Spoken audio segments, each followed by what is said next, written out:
탁재훈. 대한민국의 가수, 펀츄리 꼬꼬의 멤버이다. 한국 연예계 대표적인 악마의 재능으로 언급되며 멀티 엔터테이너의 강자이다. 패션 모델 출신으로 1995년 솔로 가수로 데뷔했지만 활약은 많이 하지 못했고 이후에 신정환과 펀츄리 꼬꼬로 활동하면서부터 본격적으로 많은 인기를 얻었다.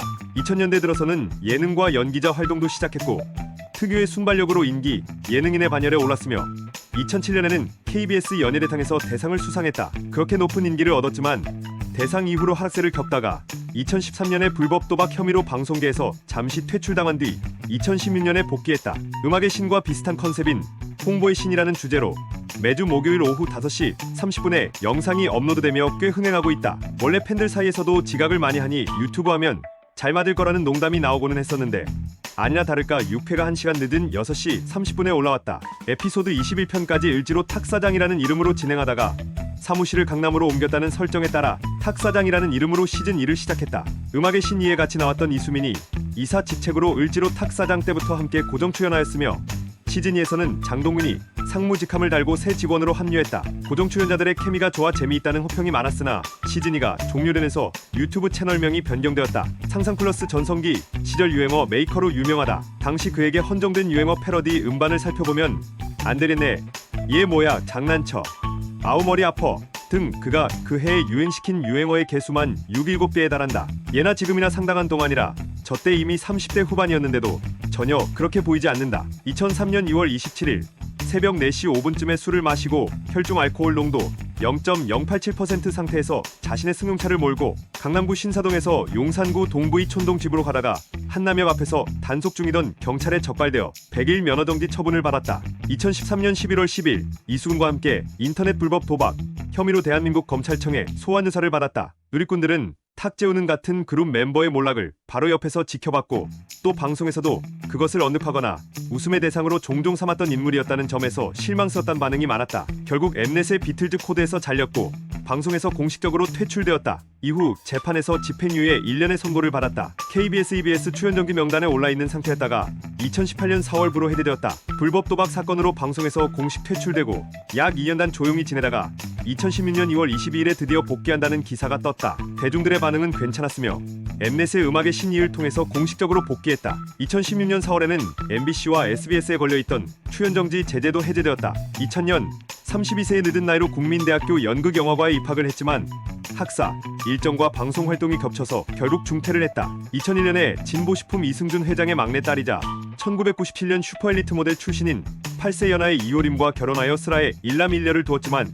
2015년에 재판상 이혼을 했다. 지각을 잘하기로 연예계 1인자라고 정평이 나있다. 특히 그의 지각 스토리는 전설처럼 떠도는데 장우혁은 탁재훈이 약속을 10시간이나 늦어서 이를 복수하고자 자신이 다음 약속에 10시간 늦게 왔는데 탁재훈은 그보다 30분 더 늦게 왔다고 한다. 일밤의 오빠밴드 때는 사우나에서 늑장구이다가 유료 공연에 늦으면서 신동엽을 비롯한 출연자들의 분노를 사는 모습이 나왔다.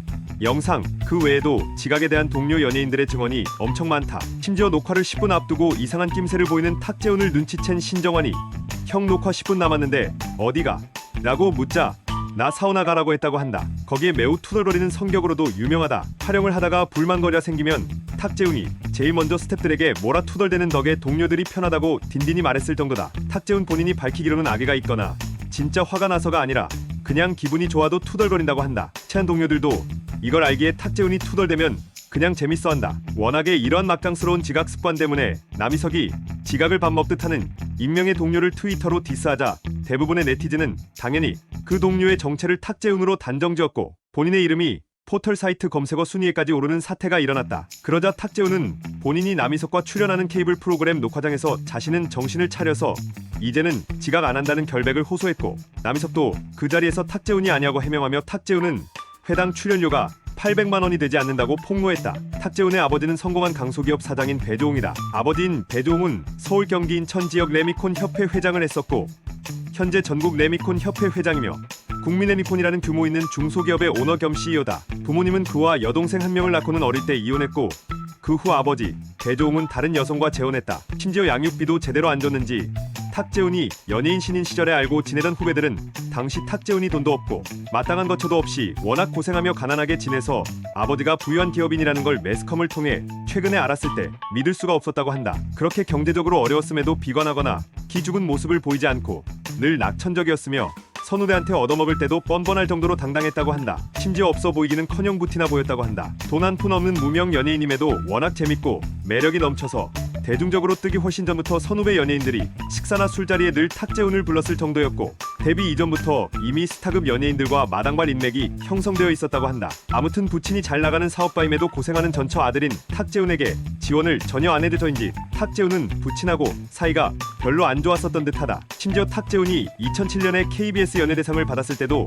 수상소감에서 감사한 사람들을 쭉 부르는데 아내, 아들딸, 장인, 장모, 어머니, 외조부모는 언급해도 아버지는 아예 언급조차 안 했었다. 그런데 2022년 들어서는 이런 가정사를 숨기기보다는 오히려 예능으로 승화시켜서 유산 상속 여부를 개그 소재로 자주 삼더니 급기야 미우새에서 부친 배종웅 회장을 방송에 직접 등장시켜 탁재훈과 동료들이 부친을 매료시켜서 탁재훈도 유산을 받을 수 있도록 하는 미션 컨셉을 통해서 사상 초유의 상속 쟁취 예능이라는 분야를 개척하고 있다. 실제 배종웅 회장은 탁재훈이 원한다면 기업을 물려주고 싶다고 인터뷰한 적이 있다. 관계가 호전됐다지만 그래도 앙금이 쉽게 사라지지는 않는지 2023년 SBS 연예대상을 받을 때도 수상소감에서 어머니, 아들딸은 언급하면서도 아버지는 언급을 안 했다. 아버지는 일찌감치 이혼한 뒤 재혼해버리고 어머니도 탁재훈 남매를 키울 형편이 안 되어 어렸을 때 외조부모님이 키웠다고 한다. 그래서인지 외조부모에 대한 효심이 지극한 것으로 잘 알려져 있다. 외할아버지가 세상을 뜬 이후 산소를 수시로 찾고 있으며 또한 매일 전화로 안부를 묻는 등 외할머니를 더욱 극진히 모셔왔다고 한다. 평소에도 외할머니의 말이라면 꼼짝을 못하고 다 따를 만큼 효심이 크다고 한다. 이 외할머니도 결국 돌아가셨다. 동료 연예인이나 스태프들의 증언에 따르면 탁재훈은 TV에서보다 사석에서 더 웃기다고 한다. 사석에서 다른 연예인들과 대화를 할 때 탁재훈이 입만 열면 촬영장에 웃음이 끊이질 않으며 그가 없으면 현장이 조용하고 재미가 없을 정도라고 할 정도였다. 함께 오빠 생각을 촬영했던 침착맨의 증언에 의하면 탁재훈은 애드립으로 5분에 한 번씩 촬영장에 있는 모든 사람을 다 빵 터뜨렸다고 한다. 다만 촬영의 흐름과 맞지 않는 뜬금없는 애드립이 대다수라 실제 방송분에서는 대부분 편집된다고 한다. 일찌감치 천재적으로 재밌고 중독적으로 매력적인 인물로 워낙 유명해서 심지어 데뷔하기 전부터 연예인 인맥이 꽤나 많이 있었을 정도였다. 신하위의 드러머 김민기와도 오랜 절친이라고 한다. 그로 인해 인연이 닿아 임재범과도 친분을 쌓게 되었음이 김승우의 승승장구를 통해 알려지게 되었다. 두 사람이 처음 만난 것이 1985년의 일이라고 한다. 신하위의 보컬이기도 했었던 김종서와도 데뷔 전부터 친분이 있었다. 탁재훈이 28살의 나이로 뒤늦게 SBS 인기가요에서 데뷔를 하던 당시 김종서, DJ DOC, R, if 등의 이름이 붙은 1층 대기실에서 데뷔 무대를 앞둔 신인의 신분으로 담배를 피우고 별 생각 없이 DJ DOC의 도시락까지 까먹고 있었는데 마침 리허설을 끝낸 DOC가 대기실에 들어와 시비가 붙을 뻔하던 찰나에 김종서가 나타나 탁재훈과 친분이 있다는 걸 알게 되자 DJ DOC 멤버들이 탁재훈 군갑기를 못했다는 일화가 있다. 당시 DJ DOC 멤버들의 불같았던 성격을 생각하면 탁재훈한텐 정말 다행스러웠을지도 모른다. 이렇게 사람을 저절로 끌어당기는 특유의 매력과 어두운 그늘이 없는 낙천적인 성격 때문에 여운역 JTBC 예능국장과 서로 말을 깔 정도로 방송계의 인맥이 떨어지지 않는다. 이혼 범법으로 긴 시간을 쉬었는데도 불구하고 계속해서 방송가에서 불러주는 데엔 다 이유가 있다. 연예인 축구단에서 주전 스트라이커로 뛰고 있으며 연예인들 중 축구 최고수 중 하나로 인정받고 있다. 나이도 제법 있지만 젊었을 적에도 별로 안 뛰어다니는 것은 마찬가지다. 그러나 이상하게도 볼은 집어넣는 성격과 똑 닮은 플레이를 장기로 삼는다. 잘 알려지지 않았지만 2003년에 대한축구협회 FA컵에 출전하여 득점까지 기록한 적이 있다. 생활축구팀들도 예선을 거쳐 FA컵에 출전하기 때문에 가능했던 일. 참고로 1992 K리그 득점왕 출신인 임근재 젠 서울 유나이티드 감독이 이때 탁재훈과 함께 출전하여 호흡을 맞췄다. 축구 외에도 타고난 운동신경이 좋아서 수영 등 여러 스포츠들에 능한 은근만능 스포츠맨이다. 미우새에서도 이러한 운동신경이 드러난 적이 있는데 본인과 임원희, 이상민이 같이 한돌싱 팀과 김종국, 박수홍, 희철의 싱글팀이 딱반내기를 걸고 족구를 했을 때 혼자서의 맹활약으로 1세트를 가져오는 등 좋은 족구 실력을 뽐냈다. 다만 임원희와 이상민의 화려한 개발 퍼레이드로 결국 져서 김종국에게 딱밤을 맞긴 했지만 특히 이상민은 서브조차 네트를 넘기지 못하더니 임원희 쪽으로 떨어지는 공을 괜히 받으려고 멀리서 달려오다가 부딪히고 탁재훈이 차서 상대편 쪽으로 넘어가려던 공을 네트 바로 앞에서 환상적인 트래핑으로 멈춰 세우는 등 놀라운 실력을 선보였다. 팬티를 전혀 입지 않는다. 즉 맨몸 위에 바로바지를 입는다는 것이다. 팬티를 입지 않는 게 훨씬 편해서 오랫동안 일관된 노팬티주의자로 살아오고 있고 주변인들에게도 노팬티를 권유할 정도로 철저한 노팬티주의자였다. 그런데 2022년에 미우새에서 망사 팬티를 공개한 것으로 보아 요즘은 노팬티주의에서 노선을 바꾼 게 아닌가 하는 의견도 있다. 다만 그 망사 팬티는 웃음을 주기 위한 방송용일 수도 있다. 비틀즈 코드 시즈니를 자주 본 사람은 알겠지만 여자 게스트들에게 꽤 인기가 많은 편이라 탁월한 입담도 있지만 마성의 중년임에도 불구하고 기본 페이스도 꽤 받쳐주기 때문인지도 그 덕에 여자 게스트가 뽑은 인기 순위에서도 다른 출연자들을 이기는 경우가 대부분이다. 연예계 데뷔 전 아파트, 오피스텔을 방문하여 외제 여성 비키니, 수영복을 판매하는 수영복 외판원 알바를 한 적이 있다. 당연히 문을 안 열어주는 집이 많지만 일단 문을 열어줘서 대면하면 수영복을 사는 여성이 많았다고 한다. 퇴진 후에는 수영복을 사는데 그치지 않고 잠시 쉬고 가라며 커피를 끓여주는 분들이 많아서 하루에 10잔가량 마신 적도 있다. 컨츄리 꼬꼬 시절 백댄서를 해봤던 이에 의하면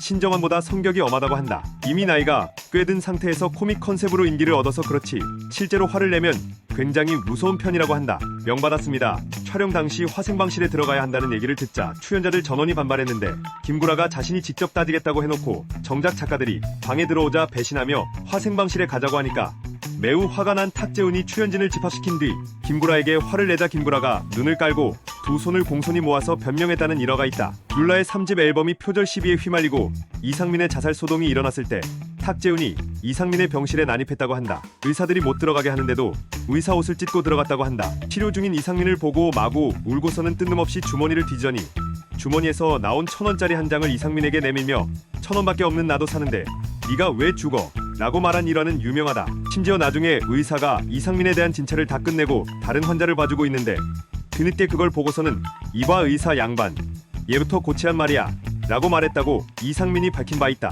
지각 전적을 보면 자기밖에 모를 것 같다는 느낌이 들지만 의외로 주변 사람들을 잘 챙기는 편이라 실제로 연예인 동료들이 말하기로 분명 리더감은 아닌데 동생들이 되게 잘 따른다 라고 하며 착하긴 한데 철은 없다고 한다. 회식 때 남희석이 운동선수 출신 인간 흉기 같은 땅패들에게 구타당하자 이상민과 함께 도와주러 나섰다가 한 대 맞아보고 너무 아파서 죽은 척을 하다가 몰래 가게 밖으로 빠져나가 택시 타고 도망친 덕에 더 이상 맞지 않았다고 한다. 이때 고영욱은 용케도 신고를 하고 신정환만이 술병들을 들고 끝까지 싸웠다고 한다. 이 사건으로 이상민은 안면 전체의 뼈가 함몰되고 왼쪽 눈과 고막에 중상을 입어 영구적인 장애가 생겼으며 지금도 얼굴에 보철물을 하여 형태를 유지하고 있다. 다만 이상민이 심한 부상을 입은 것은 같이 싸우다가 비싼 시계가 떨어져서 듣느라 방어를 못해서였다고 한다. 같은 팀이었던 신정환과 마찬가지로 노력파와는 거리가 멀지만 타고난 순발력을 이용해서 날리는 애드립이 뛰어나고 나이에 걸맞지 않게 수려한 외모로 여성 팬도 많은 편이다. 다만 깐죽이거나 딴지 걸기가 주 종목이기 때문에 진행 능력은 애매하며 결정적으로 우유부단하고 낯을 가리는 성격 때문에 출연진들을 이끌고 가야 하는 메인 MC로는 무리라는 평가를 받는다. 위 문단에도 나와 있지만 드립을 아무렇지 않게 날리는 모습과는 달리 의외로 부끄럼이 상당히 많다고 한다. 실제로 최근 미우새에서 이상민하고 당구내기에서 지는 바람에 이상민의 소원을 들어주기로 했는데 그 소원이 이상민의 채권자가 운영하는 떡볶이 집을 같이 홍보하는 거였는데 거기서 갑작스럽게 즉석 이벤트를 하게 되자 엄청나게 당혹스러워하는 모습을 보이고 도망치려고 하는 모습까지 보이면서 웃음을 선사했다. 결국 울며 겨자 먹기식으로 노래를 불렀다. 김수미는 오랜 세월 탁재훈을 알고 지내왔지만 항상 어디를 가든 김수미 본인 돈을 못 쓰게 하고 탁재훈 본인이 다 계산한다고 한다. 방송 이미지와는 다르게 의외로 그런 면이 있다고 한다. 2003년 말까지 KBS EFM 라디오 탁재훈의 뮤직쇼를 진행한 적이 있었는데 반응이 괜찮았으나 2004년부터는 김장훈으로 DJ 교체 크리 라디오 진행으로 외할아버지의 임종을 지키지 못해 그 충격으로 라디오를 그만두었다고 한다. 위에서도 언급되었지만 효심이 매우 지극하다는 것을 알 수 있다. 대부업체 리드코프의 광고에 출연하여 비판을 받았다. 기타를 치면서 신나게 CM송을 부르는 바람에 CM송의 작곡가가 탁재훈인 것으로 오해를 받기도 했다. 원곡은 러시아, 미녀, 카투샤이다. 밤이면 밤마다에서도 탁재훈이 웃기는 건 마찬가지였지만 시청률 부진을 nen지 못한 것도 모자라 대성의 교통사고 사건까지 터지면서 결국 금방 폐지되었는데 김구라는 그 요인을 탁재훈과 박명수를 동시에 기용한 건 시카고 불스의 마이클 조던이 2명 있는 격이다. 한 명은 스카티 피펜이 되어야 했다라고 말했고 박명수도 그걸 김재동이 해주길 기대했는데 그 친구가 웃음 욕심이 그렇게 강한 줄 몰랐다라며 인정했다. 반반 PD는 당신 셋이서 다시는 프로그램 하지 말라고 했다고 한다. 사실 폐지의 결정적 요인은 따로 있었지만 그래도 시청률 부진의 원인은 알고 있었던 걸로 보인다.